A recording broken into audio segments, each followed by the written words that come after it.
Good evening students. आज हम अपने चैप्टर के एक टॉपिक को कवर करेंगे जिसका नाम है movement of substance through a plasma membrane. हम देखेंगे इस क्लास में कि प्लाज्मा मेम्ब्रेन में कैसे कोई सबस्टेंस इन करता है और वेस्ट मटेरियल प्लाज्मा मेम्ब्रेन से कैसे आउटसाइड आता है। चैप्टर के टॉपिक स्टार्ट करने से पहले हम बेसिकली दो चीज़ के बारे में समझेंगे। सबसे पहले है हमारा डिफ्यूज़न। डिफ्यूज़न होता क्या है उसके बारे में हम पहले देखेंगे। डिफ्यूज़न बोलते किसको हैं? When the movement of substance from higher concentration to the lower concentration, जब कोई सबस्टेंस का मूवमेंट हायर कॉन्सेंट्रेशन से लोअर कॉन्सेंट्रेशन की ओर जाता है तब इस प्रोसेस को कहते हैं हम डिफ्यूज़न। डिफ्यूज़न होता क्या है देखते हैं।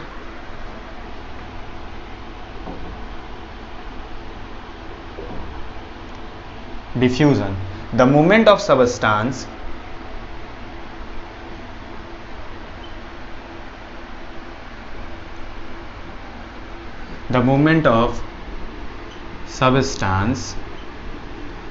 or ion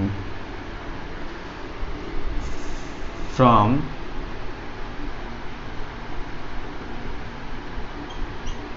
higher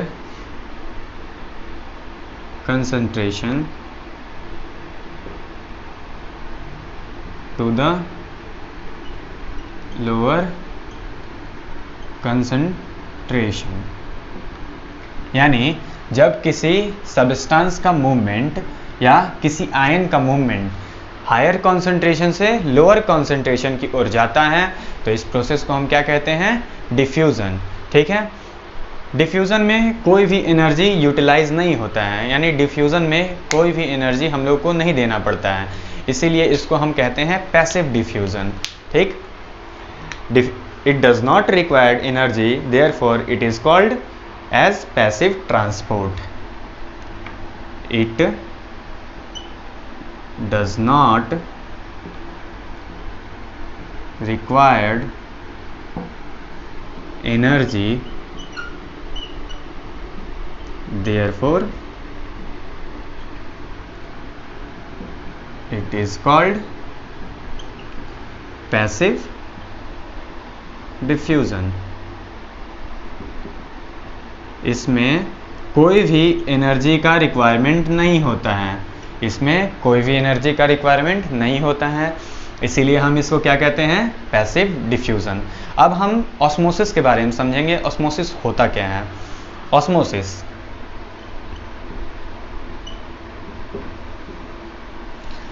अब हम ऑस्मोसिस के बारे में समझेंगे। ऑस्मोसिस होता क्या है? Osmosis is the passage of water. Osmosis is the passage of water from a region of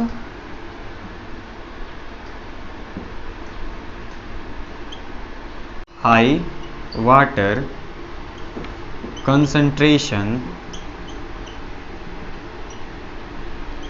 through semi permeable membrane to the region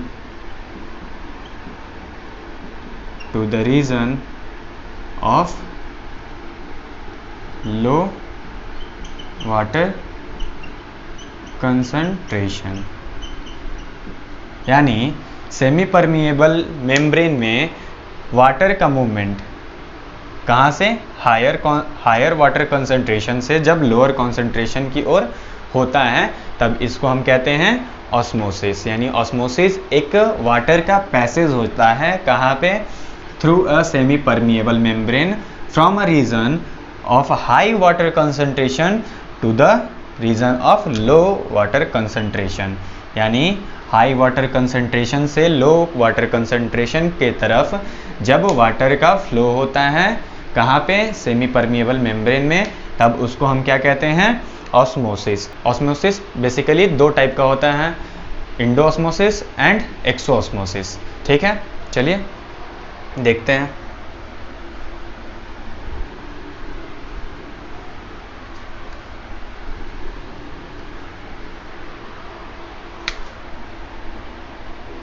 osmosis is of two type. Osmosis जो होता है वो दो टाइप का होता है। एक है हमारा इंडो ऑस्मोसिस, एक हमारा क्या है इंडो ऑस्मोसिस, ठीक। दूसरा हमारा क्या है एक्सो ऑस्मोसिस। इंडो का मतलब क्या होता है? Endo means inside the cell. Endo का मतलब होता है इनसाइड द सेल, यानी जब मूवमेंट होता है किसका, सॉल्वेंट का मूवमेंट जब इनसाइड द सेल होता है तब हम कहते हैं endo osmosis. Movement of solvent inside the cell, यानी जब सॉल्वेंट का मूवमेंट कहाँ होता है, सेल के अंदर, तब इसको हम क्या कहते हैं इंडो ऑस्मोसिस। एक्सो ऑस्मोसिस क्या होता है? Movement of solvent outside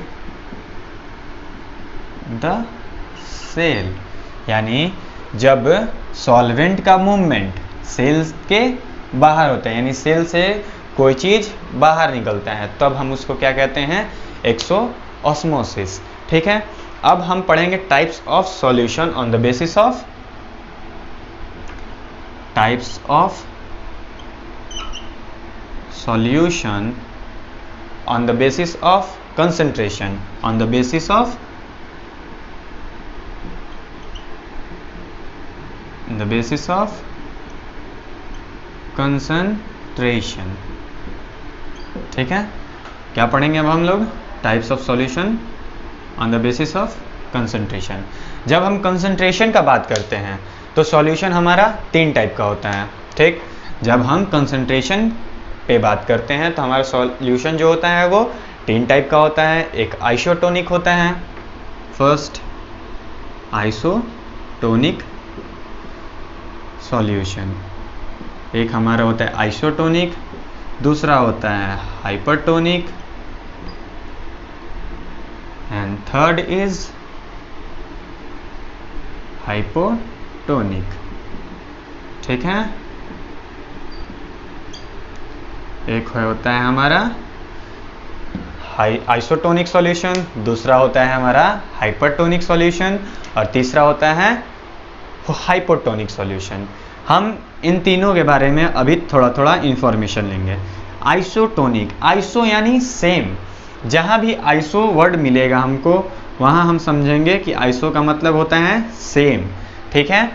iso यानी सेम, सेम यहाँ पे क्या होगा, कंसंट्रेशन होगा, सेल के अंदर भी और सेल के बाहर में भी दोनों का कंसंट्रेशन क्या होगा, सेम होगा। हाइपर यानी ज़्यादा, हाइपर यानी हाई, ठीक है।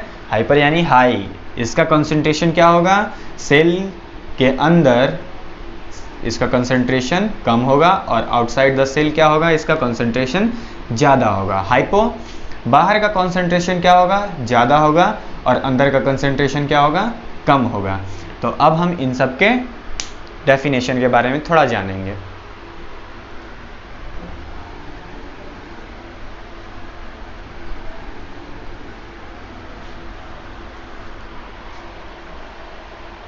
आइसोटोनिक सॉल्यूशन क्या होता है? Isotonic solution. Isosolution.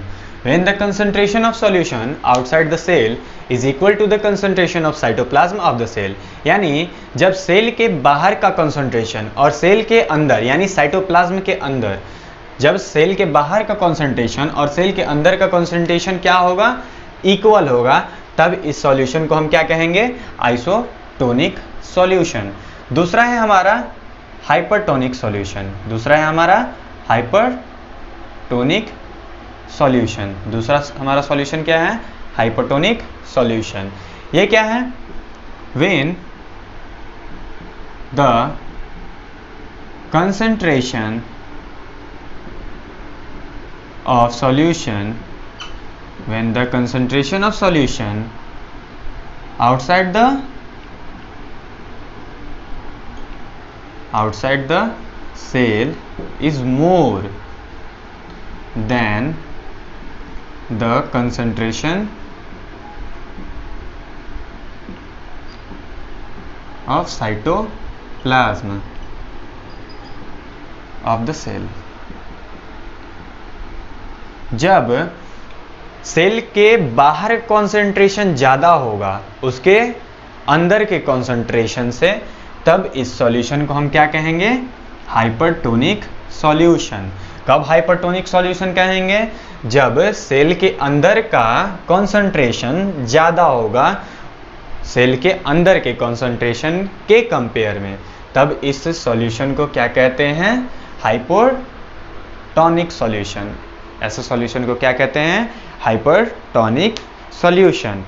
इसके चलते क्या होता है? Due to this loses water and become plasmolysed. Due to this cell loses water and plasmolized।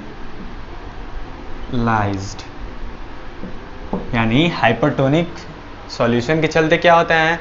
Cell water loose करता है, यानी अपने अंदर से सेल क्या करेगा? वाटर को निकाल देगा और प्लाज्मोलाइज्ड हो जाएगा। नेक्स्ट है हमारा हाइपोटोनिक सॉल्यूशन। नेक्स्ट क्या है? Hypotonic solution. ये क्या होता है? When the concentration of solution outside the cell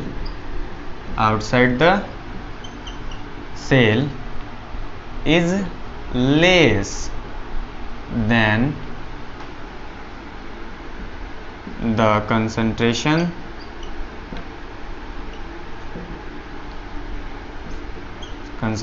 of cytoplasm of the cell। यानी जब सेल के बाहर का कंसंट्रेशन कम होगा उसके अंदर के कंसंट्रेशन से, तब इसको क्या कहेंगे हम? Hypotonic solution. हाइपोटोनिक सॉल्यूशन में किसी सेल को डालेंगे तो क्या होगा? Due to this cell swell and burst। Hypertonic solution में क्या होता है? हाइपोटोनिक सॉल्यूशन में सेल स्वेल कर जाता है और ब्रस्ट कर जाता है। क्यों? क्योंकि इसके आउटर यानी सेल के आउटसाइड का कंसंट्रेशन क्या होता है? कम होता है उसके अंदर के कंसंट्रेशन से।